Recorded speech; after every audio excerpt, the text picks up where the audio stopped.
ప్రభునామానికి మహిమ కలుగునుగా. మీ అందరికీ నా హృదయపూర్వక వందనాలండి. బాగున్నారు కదా మీ అందరూ? మీ జీవితంలో తప్పకుండా ఆయన ఆశ్చర్యకారం చేస్తారు. వేచి ఉండండి, కనిపెట్టి ఉండండి. ప్రభు పాదాలు మాత్రం ఎప్పటికీ విడవకండి. నీ జీవితాన్ని అద్భుతంగా మలిచే దేవుడు ఆయన. చూడండి, ఒక ఉదాహరణ మీకు చెప్తాను. ఒక తండ్రి తన కుమారుడికి వివాహం చేయాలని కొన్ని ఫొటోస్ తీసుకొచ్చి ఇచ్చాడంట. ఇచ్చినప్పుడు ఆ ఫొటోస్ అన్నీ కవర్లో పెట్టుకుంటున్నాడు కుమారుడు. నన్ను చూడమని ఇస్తే నువ్వెందుకు కవర్లో పెట్టుకుంటావు నానంటే, నేను గదిలోకి వెళ్ళి ప్రభువుని అడిగి మీకు చెప్తాను. అవన్నీ ఫొటోస్ అన్ని తీసుకెళ్ళాడు. చాలాసేపులకు లోపలికి వెళ్ళాడు, బయటికి రాలేదు. ప్రభుని అడుగుతా ఉన్నాడు, ఇందులో ఏ ఫోటో ఇష్టమో నువ్వు చెప్పు ప్రభు.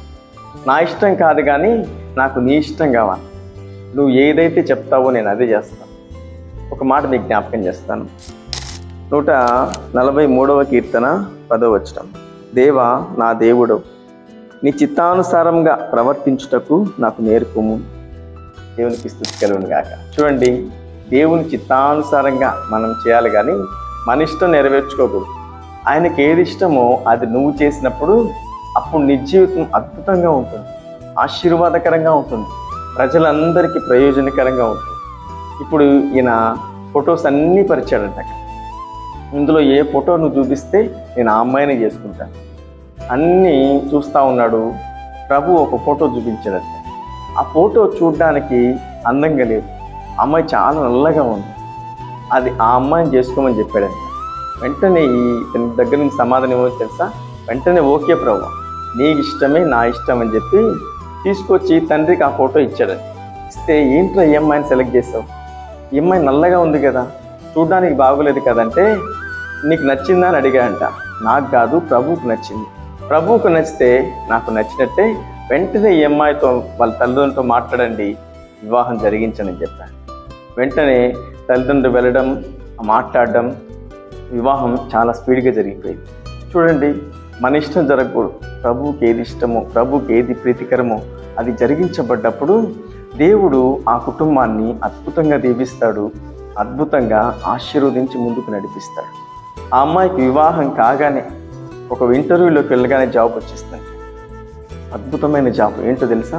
2 లక్షల రూపాయల జాబ్ అంట. ఇప్పుడు ఆ కుటుంబం భక్తి కలిగిన కుటుంబం. ఆ అమ్మాయి చాలా ప్రార్థనాపరురాలు. ఎప్పుడు దేవునితో గడిపే అనుభవం ఆ బిడ్డకు ఉంది. ఎందుకు చూపించా అంటే, నీ జీవితం ఈ అమ్మాయిని చేసుకుంటే మంచిగా ఉంటుంది. ఈ రోజుల్లో యవ్వన బిడ్డలు తమ ఇష్టాన్ని నెరవేర్చుకోవడానికి ఎగబడుతున్నారు.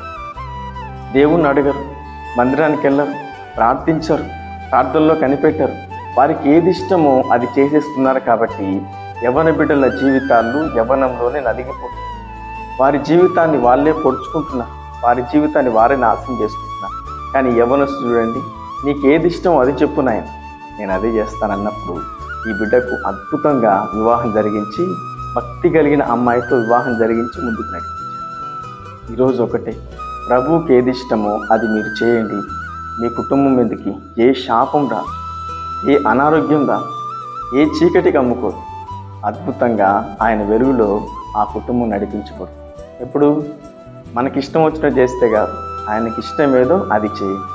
అప్పుడు ప్రభు నిన్ను దీవిస్తాడు, ఘనపరుస్తాడు. మీ అందరి కోసం ఒక చిన్న ప్రార్థన చేస్తాను. మహాపరిశుద్ధుడా, మహోన్నతుడా, నీకు స్తోత్రములు. ఈ మాటను వింటున్న ప్రతి బిడ్డలు తండ్రి, నీ చిత్తం నెరవేర్చడానికే మమ్మల్ని పంపించావు. ఎవరైతే ఈ మర్మం తెలుసుకొని నీ ఇష్టానుసారంగా నడుస్తారో వారిని దీవించే దేవుడు, గణపరిచే దేవుడు. అట్టి కృప ప్రతి బిడ్డలకు దయచేయండి. ఈరోజంతా నీ కాపుదల, భద్రత నీ బిడ్డలందరికీ దయచేయండి.